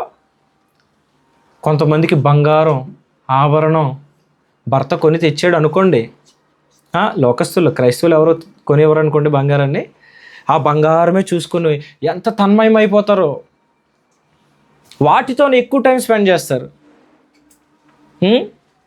దేవుడు మన చర్చిలో సహోదరు ఉండేది, ఇప్పుడు లేదు కాబట్టి చెప్తున్నాను. ఫస్ట్ టైం ప్రెగ్నెంట్గా ఉన్నప్పుడు వాళ్ళ భర్తతో బండి మీద సుమారుగా 8 నెలలు అనుకుంటున్నాను నాకు గుర్తున్నంత వరకు, 8 నెలల ప్రెగ్నెన్సీలో కూడా ప్రతి ప్రార్థనకు వచ్చేసేది. నేనే చాలా సంతోషపడేవాడిని. నాకు ఎవరైనా టైంకి వస్తే, నాకు టైంకి వచ్చిన ప్రతి ప్రార్థనకు వచ్చిన వాళ్ళ విషయంలో నేను చాలా సంతోషంగా ఉంటాను. మీకు అర్థమైందా? ఎవరైనా రెగ్యులర్గా వస్తున్నారనుకోండి, రెగ్యులర్గా టైంకి వస్తున్నారనుకోండి, వాళ్ళ విషయంలో నేను చాలా హ్యాపీగా ఉంటాను. వాళ్ళు లేట్ అయితే నా మనసు విలువలు ఆడిపోతుంది. ఎప్పుడు లేట్గా వచ్చే వాళ్ళు ఇక ఎప్పుడు ఫెయిల్ అయిపోవడం టీచర్ పట్టించుకుంటాడా? అదే ర్యాంక్ వచ్చి వాడికి 2 మార్కులు తక్కువైనాయి అనుకోండి, టీచర్ చాలా బాధపడిపోతాడు. నేను కూడా అంతే. ఇంట్రెస్ట్గా ఉన్న వాళ్ళు లేజీగా ఉన్నారని బాధపడతాను. ఆమె 8 నెలల ప్రెగ్నెన్సీలు కూడా వచ్చేసి నేను చాలా సంతోషపడిపోయాను. ప్రభువా ఎంత ఆసక్తి ఇచ్చావు ప్రభు ఈమెకి. దేవుడు బిడ్డనిచ్చాడండి, ఇక అంతే, ఇక ప్రార్థన లేదు. నెల అయింది, 2 నెలలు అయింది, 3 నెలలు అయింది, తర్వాత కబురు పెడితే ఇప్పుడు బిడ్డని తీసుకుని మరి ఇప్పుడు వస్తే నల్లగైపోతాడు. ఎలా అయిపోతాడు? నల్లగైపోతాడా? దుమ్ము పట్టేస్తుందా? అంటే ఇప్పుడు నీకు దేవుడి కంటే ఎవరు ఎక్కువైపోయారు? అంటే ఎందుకు చాలామంది ఆశీర్వాదాలు పోగొట్టుకుంటారంటే, దేవుడు ఇస్తాడు, ఇచ్చిన వాడిని సేవించకుండా ఇచ్చిన వాటిని సేవిస్తూ ఉంటారు. నీకు దేవుడు ఏదైనా ఉన్నాయి. నేను నిన్న కూడా చెప్పాను, ఈరోజు ఉదయం కూడా చెప్పాను, ఇప్పుడు కూడా చెప్తున్నాను. 1,90,000 రూపాయలు సుమారు ఖరీదు చేసి బండి ఇచ్చాడు దేవుడు నాకు. కింద కవరేజ్ ఉంది అక్కడ ఎంట్రన్స్లో, నల్ల కవరేజ్. నేను యథార్థంగా చెప్తున్నాను, అసలు ఆ రోజు అంటే నాకు ఒకటి అర్థమవుతుంది, ఈరోజు దేవుడు ఆ రోజు ద్వారాలు తెరిచాడు, అది రైట్ టైం అని స్పష్టంగా అర్థమైపోయింది. మీరు నమ్మరు, నేను అక్కడ బైక్ తీసుకోవడానికి షోరూంలో ఉన్నాను తప్ప నా మనసు దేని మీద ఉందో తెలుసా? నేను 1 అవర్ ప్రేయర్ చేసుకుని వెళ్ళాను. 1 అవర్ ప్రేయర్ చేసుకుని బైబిల్ చదువుకుని బయటకు వచ్చాను. ఇక్కడ వీళ్ళేమో తెమల్చట్లేదు, 2-3 ఫైనాన్స్లు మాట్లాడేమో అని చేసాం. ఆ ప్రాసెస్ చాలా టైం తీసుకుంది. ఆ సంతకాలు అయితే మీరు నమ్మరు, ఏదో 10 కోట్లు ఆస్తి నేను ఏదో స్వాధీనం చేసుకున్నాను సంతకాలు పెట్టించుకున్నారండి. ఎప్పుడు ఏ బండి కానీ సంతకాలు పెట్టలేదు. నాకు నవ్వు వచ్చింది, ఏంటి నేను 10 కోట్ల ఆస్తి కానీ వారసుని అవుతున్నానండి, ఇన్ని సంతకాలు, ఒకటే 20-30 సంతకాలు పైన పెట్టించుకున్నారు. నా మనసేమో ఎప్పుడు వెళ్ళిపోవాలి, ఎప్పుడు ప్రార్థన చేయాలి, దీని మీదకి లాగుతుంది. దాని మీద నాకు మనసే లేదు. తీసుకొచ్చాను అక్కడ పట్టమని పడేసి నేను వచ్చి ప్రార్థన చేసుకున్నాను. మన మనసు ఈ బండి శాశ్వతమా, కారు శాశ్వతమా? రేపొద్దున దేవుడు విమానం ఇచ్చినా సరే దాన్ని అక్కడ పడేసి మన ప్రార్థన మనం వస్తువులు ఎక్కడే ఉంటాయి, మనం వెళ్ళాలి పరలోకానికి. దేవుని మహిమ కలుగును గాక. పరలోకము అందమైనది, రమ్యమైనది. అక్కడ మంచి గృహము దేవుడు మన కొరకు సిద్ధపరిచాడు. మరణము లేని జీవితము. అబ్రహాం ఉంటాడు అక్కడ, ఇస్సాకు ఉంటాడు అక్కడ, మోషే ఉంటాడు, ఏలియా ఉంటాడు, ప్రభు ఉంటాడు, పరిశుద్ధాత్మ దేవుడు ఉంటాడు. జీవవృక్ష ఫలాలు ఉంటాయి, జీవజల నది ఉంటుంది, అందమైన తోటలు ఉంటాయి, రమ్యమైన గృహాలు ఉంటాయి. మరణం ఉండదు, కష్టపడి ఉద్యోగం చేసిన పని ఉండదు. నిత్యము ప్రభుని ఆరాధిస్తూ గడిపే అది కావాలా, ఇది కావాలా? కొంతమంది దేవుని దగ్గర గడపండి అంటే మేము ఉద్యోగం చేస్తున్నాము అంటే, నీకు ఉద్యోగం ఎక్కువైపోయింది దేవుని కంటే? ఆశీర్వాదాలు ఎందుకు పోగొట్టుకుంటున్నారు? దేవుని కంటే ఎక్కువ ప్రాధాన్యత ఉద్యోగాలకి, వ్యాపారాలకి, డబ్బుకి, పనులకి ఇస్తున్నారు చాలామంది. ఇట్టివారు తమ ఆశీర్వాదాలు ఏం చేస్తున్నారు? కానీ అబ్రాహాము ఎందుకు? అబ్రాహాము గొప్ప ఆస్తిపరుడు, పశువులు, సంపదలు ఎన్నో ఉన్నాయి. అబ్రాహాము ఏం చేశాడు తెలుసా? తన ఆస్తి అంతటి మీద అధికారం ఎలియాజర్కి ఇచ్చి, ఎలియాజరు మొత్తం నువ్వు ఇదంతా చూసుకో, నేను మాత్రం ప్రతిరోజు నా ప్రభు సన్నిధిలో ఏం చేసుకోవాలి? ప్రార్థన చేసుకోవాలి, ఆయనతో సహవాసం చేయాలి, ఆయన స్వరాన్ని వినాలి, ఆయన ముఖ దర్శనాన్ని చూడాలి. ఇప్పుడు ఎలియాజరు కూడా ఇదే మనసులో పెట్టుకున్నాడు. ఇప్పుడు ఎలియాజరు మనసు కూడా దేని మీద ఉంది? ఇప్పుడు ఎలియాజరు మనసు డబ్బు మీద, ఆస్తి మీద, వాటి మీద లేదు. అబ్రహాము లాంటి భక్తిపరుడు, ఒక ప్రార్థనాపరుడు ఎలియాజరు లాంటి వ్యక్తిని నమ్మకస్తుడిగా నమ్మాడంటే, భక్తిపరుడు ఎవరికి అప్పగిస్తాడు బాధ్యతలు? భక్తిపరునికి అప్పగిస్తాడు. ఇప్పుడు ఎలియాజరు కూడా ఏం నేర్చుకున్నాడు? అబ్రహాం చూసి ప్రార్థన నేర్చుకున్నాడు. ఎంతోమంది పనులు ఉంటే ఎలియాజర్ని ఎందుకు నమ్మాడంటే, వీళ్ళందరూ దొంగలు, ఇతను ఒక్కడే నమ్మకస్తుడు. అర్థమవుతుందా? పని వాళ్ళకి ఏ బుద్ధి ఉంటుంది? దొంగ బుద్ధి. ఏ బుద్ధి ఉంటుంది? దొంగ బుద్ధి ఉందా మీకు? నేను పెద్ద దొంగ ఉండి చిన్నప్పుడు. మన సాక్షిలో చెప్పాను కదా, ఒకరోజు టిఫిన్ సెంటర్కి వెళ్ళి టిఫిన్ చేసి డబ్బులు ఇవ్వకుండా రావడం, షాప్కి వెళ్ళి ఆ వస్తువులు దొంగతనంగా ఎత్తుకొచ్చేయడం, అవన్నీ తుంటరితనంగా, అల్లరి చిలిపిగా, పోకిరితనంగా చేసేవాళ్ళం అటువంటి పనులన్నీ. అర్థమవుతుందా? మీరు దొంగతనం చేసినవి ఏవైనా ఉంటే మీరు ఏం చేయాలి? తిరిగి వెనక్కి ఇచ్చేయాలి. మీది కానిది ఆశించడం కూడా దొంగతనమే. కొంతమంది పొరుగువారు వస్తువులు అస్తమానం ఆశిస్తూ ఉంటారు, అవి తెచ్చుకుని దగ్గర పెట్టుకుంటారు. ఎవరు అడిగినా ఎవరు? పొరుగు వాళ్ళ వస్తువు మీద అంత మమకారం ఎందుకు, ఆశ ఎందుకు? కొంతమందికి పొరుగువారు బట్టలు అంటే ఇష్టం, వాళ్ళ బట్టలు వేసుకుని వీళ్ళ బట్టలకు వెళ్ళి సంతృప్తి ఉండదు, వాళ్ళ బట్టలు వేసుకుని వీళ్ళు సాటిస్ఫై అవుతూ ఉంటారు. అదవుతుందా? ఎలియాజరుని ఎందుకు నమ్మకస్తుడిగా అబ్రహాం ఎందుకు అధికారిగా పెట్టాడంటే పని వాళ్ళకి, ఎలియాజరులో లోక సంబంధమైన ఆశలు కనబట్ల. ప్రార్థన చేసుకున్నాడు ఎలియాజరు కూడా, అబ్రహాముని ఫాలో అవుతున్నాడు. అబ్రహాము యొక్క దేవునితో సహవాసం చేయడం ప్రారంభించాడు, ప్రార్థన చేయడం ప్రారంభించాడు. దేవుడు ఎలియాజరుతో మాట్లాడడం స్టార్ట్ చేశాడు. ఏమండి, దేవుడు ఒక వ్యక్తితో మాట్లాడడం స్టార్ట్ చేశాడు అనుకోండి, ఆ వ్యక్తి అందరికంటే ఒక ప్రత్యేకంగా జీవిస్తాడు. దేవుడు ఎవరితో అయితే మాట్లాడతాడో వాళ్ళు అందరితో కలవలేరు, ప్రత్యేకంగా ఉంటారు. ఎలా ఉంటారు? ఎలియాజరు ప్రత్యేకంగా ఉన్నాడు కాబట్టే కదా అబ్రాహాము తన ఇంటి మీద పనివారందరి మీద అధికారిగా పెట్టాడు. అల్లరి చిల్లరగా ఉంటే పనివాడిగా అధికారిగా పెడతాడు. అబ్రాహాము ఇల్లుని చక్కబెట్టాడు, చిన్న ఇల్లు అది. కోట్ల రూపాయల బంగారము, వెండి, ఆస్తి, డబ్బు, ఇదంతా. ఇంతటి ఆస్తికి ఒకరిని అధికారిగా పెట్టాలంటే వాడు ఎంత నమ్మకస్తుడై ఉండాలి, ఎంత పద్ధతి కలిగిన వాడు ఉండాలి, ఎంత బాధ్యత కలిగిన వాడు ఉండాలి. ఒక దాసుడుగా అమ్మబడిన ఒక పనివాడికి ఇంత పద్ధతి, ఇంత ఒబ్బిడి, ఇంత డిసిప్లిన్ ఎక్కడి నుంచి వచ్చింది? దేవుని సన్నిధిలో నువ్వు మోకరించి ప్రార్థన చేసినప్పుడు దేవుడు నీకు డిసిప్లిన్ నేర్పిస్తాడు. ఏం నేర్పిస్తాడు? నువ్వు ఎలా ఉండాలి ఒక భార్యగా ఇంట్లో, నువ్వు ఎలా ఉండాలి ఒక భర్తగా ఇంట్లో, నువ్వు ఎలా ఉండాలి ఒక కుమారుడిగా, నువ్వు ఎలా ఉండాలి ఒక కుమార్తెగా, నువ్వు ఎలా ఉండాలి ఒక తల్లిగా, నువ్వు ఎలా ఉండాలి ఇంట్లో ఒక తండ్రిగా నేర్పిస్తాడు దేవుడు నీకు. నేర్చుకుంటున్నావు దేవుని దగ్గర? ఎలా ఉండాలో నువ్వు నేర్చుకుంటే, అలా నీవు ఉంటే అప్పుడు దేవుడు నిన్ను ఏం చేస్తాడు? ఆశీర్వదిస్తాడు. ఎలియాజరుని గమనిస్తున్నాడు అబ్రాహాము. భక్తిగా ఉంటున్నాడు, ప్రార్థనాపూర్వకంగా ఉంటున్నాడు, చెప్పిన పని చెప్పినట్టు చేస్తున్నాడు, తొందరగా చేస్తున్నాడు, సమయానికి చేస్తున్నాడు.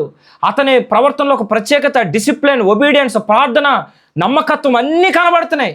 ఇంకా ఎలియాజరులో కనబడుతున్నంత డిసిప్లిన్, క్రమశిక్షణ, నమ్మకత్వం ఎవరిలో కనబడట్లేదు అబ్రహాము. నేను అడుగుతున్నాను మిమ్మల్ని, మీరు ఉద్యోగం చేసే చోట కంపెనీలో ఇలా మీరు ఒక ప్రత్యేకంగా మీ యజమానుల దృష్టిలో నమ్మకంగా, అల్లరి చిల్లరగా కాకుండా డిసిప్లిన్గా, బాధ్యతగా మీ యజమానుల దృష్టిలో మీరు కనబడుతున్నారా? మీరు గుర్తింపబడుతున్నారా? ఆ డిసిప్లిన్ మీకు ఉందా?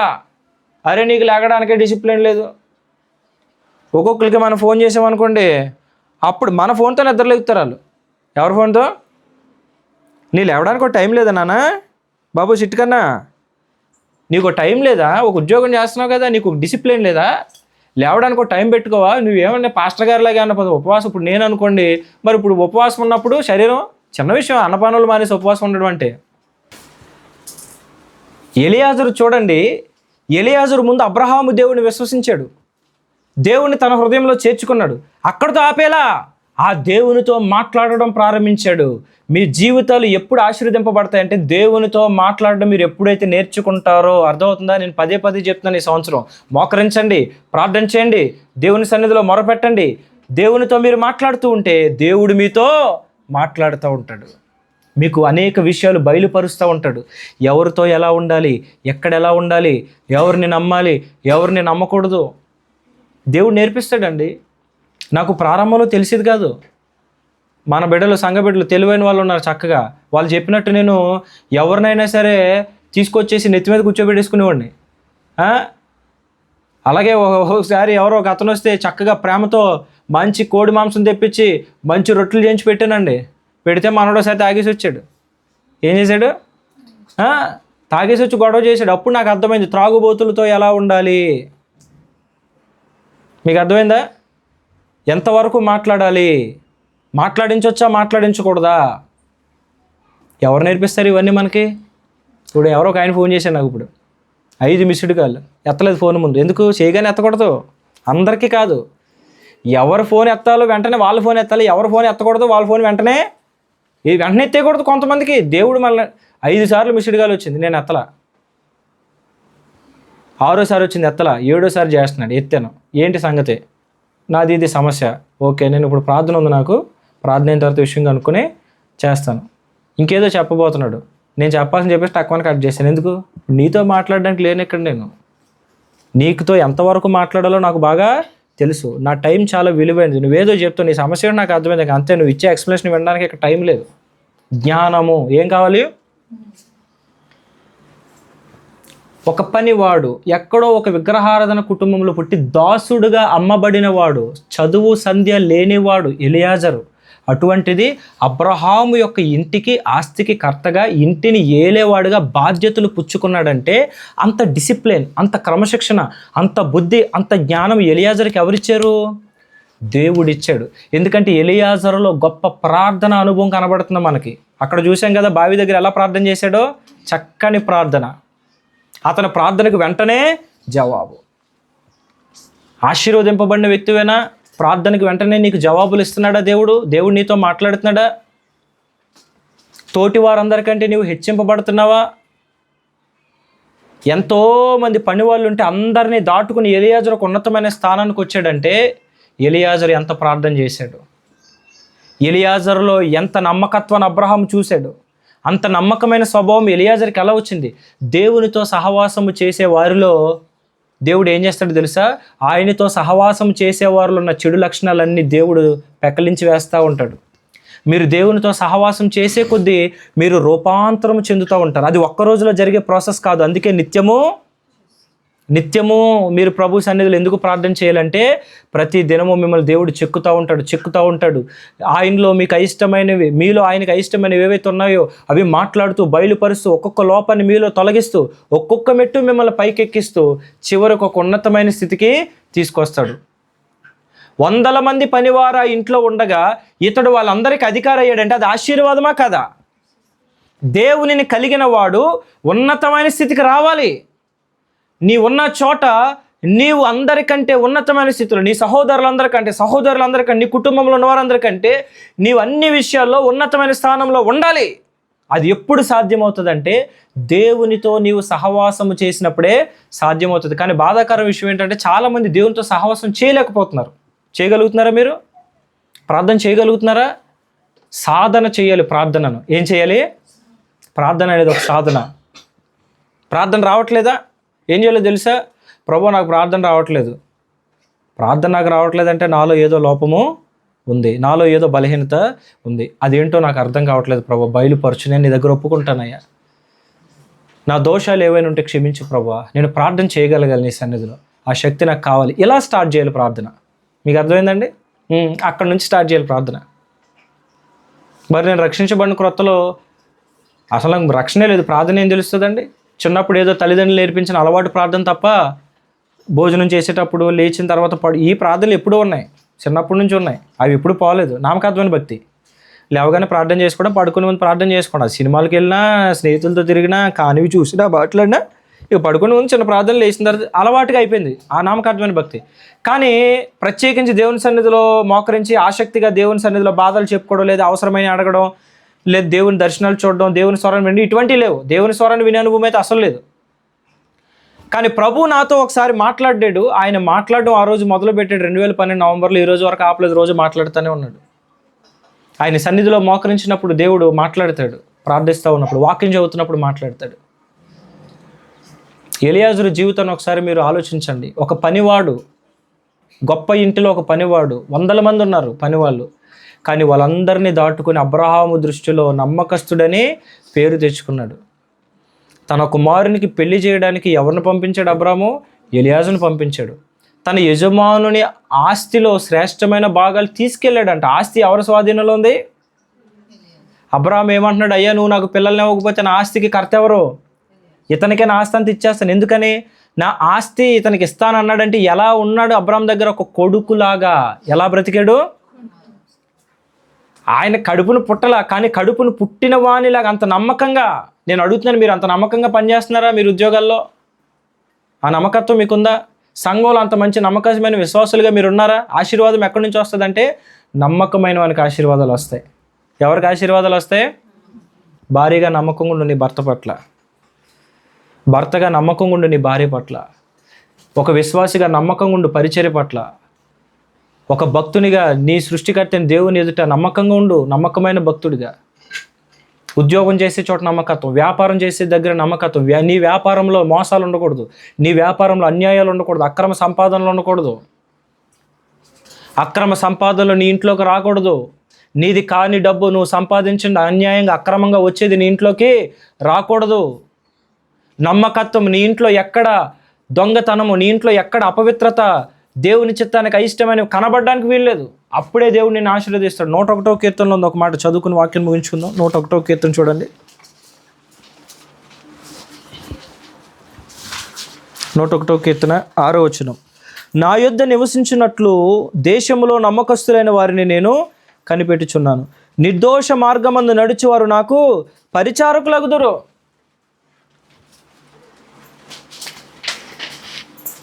ఎలియాజరు ఒక పనివాడిగా తన జీవితాన్ని అబ్రహాం ఇంట్లో ప్రారంభించి ఆ ఇంటిలో ఉన్న 100 మంది పనివారికి అధికారిగా, ఇక అబ్రహాముకి ఆల్మోస్ట్ ఒక కొడుకు లాంటి స్థాయికి వెళ్ళిపోయాడు. అబ్రహాం దృష్టిలో అబ్రహాం తను కలిగిన ఆస్తి అంతా ఎలియాజర్కి అప్పగించాడు అధికారం.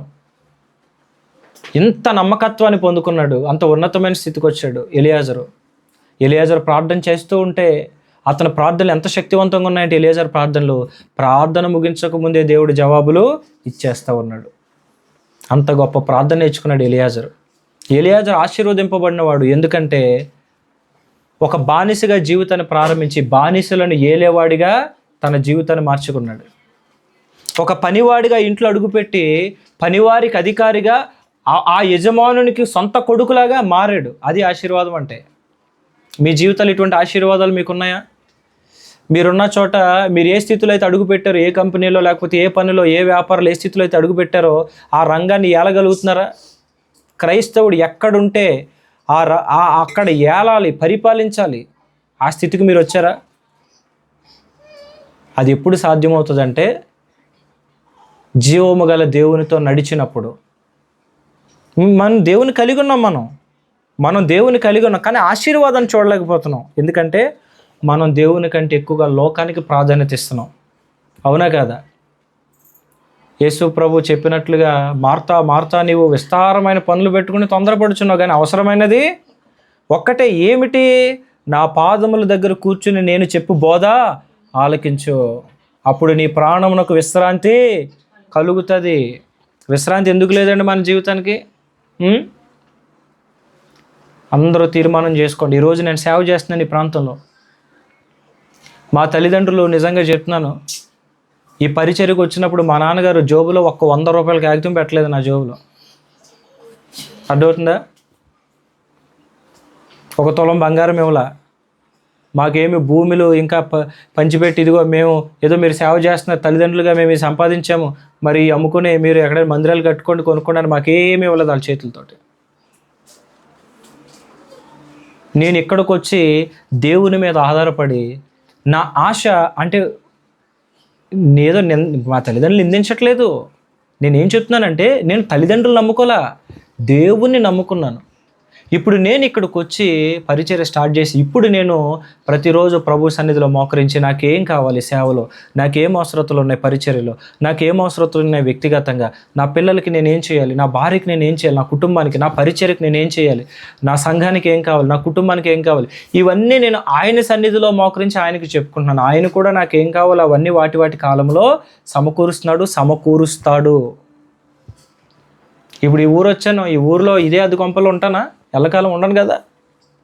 దేవుడు సమయం వస్తుంది, దేవుడు మనకి సొంత స్థలం ఇస్తాడు, మందిరం ఇస్తాడు, మారుతాం, మన స్థితులు మారుతాయి. మారాలి. మరి మన స్థితులు మారకపోతే మన ఆశీర్వదింపబడినట్టు కాదు. ఒకవేళ దేవుడిని స్థితిని మార్చిన దేవుని మర్చిపోతున్నావా? ఆయన సన్నిధిని విడిచిపెడుతున్నావా? ఆయన సన్నిధిని నిర్లక్ష్యం చేస్తున్నావా? పోగొట్టుకుంటావు. ఆశీర్వాదం పోగొట్టుకుంటావు, ఉద్యోగం పోగొట్టుకుంటావు. ఏది శాశ్వతం కాదు. ఏమైనా శాశ్వతం ఉందండి? ఈ రోజుని స్థిరాస్తులే చాలామందికి శాశ్వతం కావట్లేదు. భయంకరమైన రోగాలు వస్తే ఆస్తులు అమ్ముకుంటున్నారు, హాస్పిటల్లో కష్టపడి సంపాదించిన ఆస్తులు అమ్ముకుంటున్నారు, బంగారం అమ్ముకుంటున్నారు, నడి రోడ్డు మీదకి వచ్చేస్తున్నారు. అటువంటిది ఉద్యోగాలు శాశ్వతమా? ఏది శాశ్వతం కాదు, గుర్తుపెట్టుకోండి. డబ్బు పోవచ్చు, బంగారం పోవచ్చు, ఆస్తి పోవచ్చు, అందరూ పోవచ్చు, కానీ దేవుడు మాత్రం, దేవుని సంపాదించుకున్నావు అనుకో, దేవుడు నిన్ను ఎటువంటి పరిస్థితుల్లో కూడా విడిచిపెట్టడు. నిజమైన ఆశీర్వాదము దేవుని సంపాదించుకోవడం. దేవుని సంపాదించుకున్నవాడు ఆ దేవుడు చెప్తున్న మార్గంలో నడవాలి. ఆ దేవుడు ఏం చెప్తాడో వినాలంటే ఆయన సన్నిధిలో మోకాళ్ళు వంచాలి. నిత్యం ఆయన సన్నిధిలో మోకరించి ప్రార్థన చేసేవాడే ఆశీర్వదింపబడతాడు. అర్థమవుతుందా? మీలో కొంతమంది వ్యక్తిగత ప్రార్థనలు నిర్లక్ష్యం చేసి ఇప్పటికే చాలా నష్టాలు తెచ్చుకున్నారు. మీ ఆర్థికపరమైన ఇబ్బందులు గల కారణము మీ వ్యక్తిగత ప్రార్థనలో లోపమే. అనేక సమస్యలు ఇంకా అధికమైపోవడానికి గల కారణము మీ ప్రార్థన లోపమే. సాతాను మీ కుటుంబంలో భయంకరంగా గలిబిలి చేయడానికి గల కారణము మీ ప్రార్థనలోని లోపమే. కాబట్టి ఈరోజు తీర్మానం చేసుకోండి. ఎలియాజర్ని చూసి మనం నేర్చుకోవాలి. ఎంత ప్రార్థన నేర్చుకున్నాడండి ఎలియాజరు. అడుగు పెట్టడంతోనే ప్రార్థన చేశాడు, కార్యం జరిగించాడు, అంతే. ఆలస్యం ఉందా?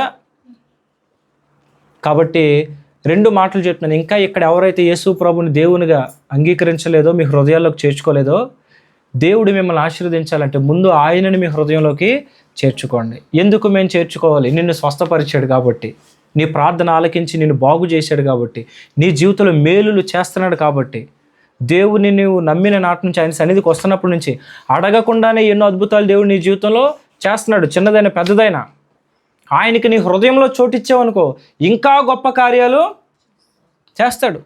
నీ హృదయంలో దేవునికి చోటిస్తే ఇంకా గొప్ప కార్యాలు చేస్తాడు. డ్రైవర్కి డ్రైవింగ్ సీట్ వాళ్ళ పక్క సీట్ ఇస్తే ఎంతనైనా నడుపుతాడు, స్టీరింగ్ ఒకటే కంట్రోల్ చేయగలుగుతాడు. డ్రైవింగ్ సీట్ ఇచ్చామనుకోండి, మొత్తం నీ జీవితం అంతటిని దేవునికి అప్పగించు. పెదవులతో కాదు, నువ్వేదో పెదవులతో నేను యేసుప్రభుని నమ్ముకున్నాను చెప్పడం కాదు.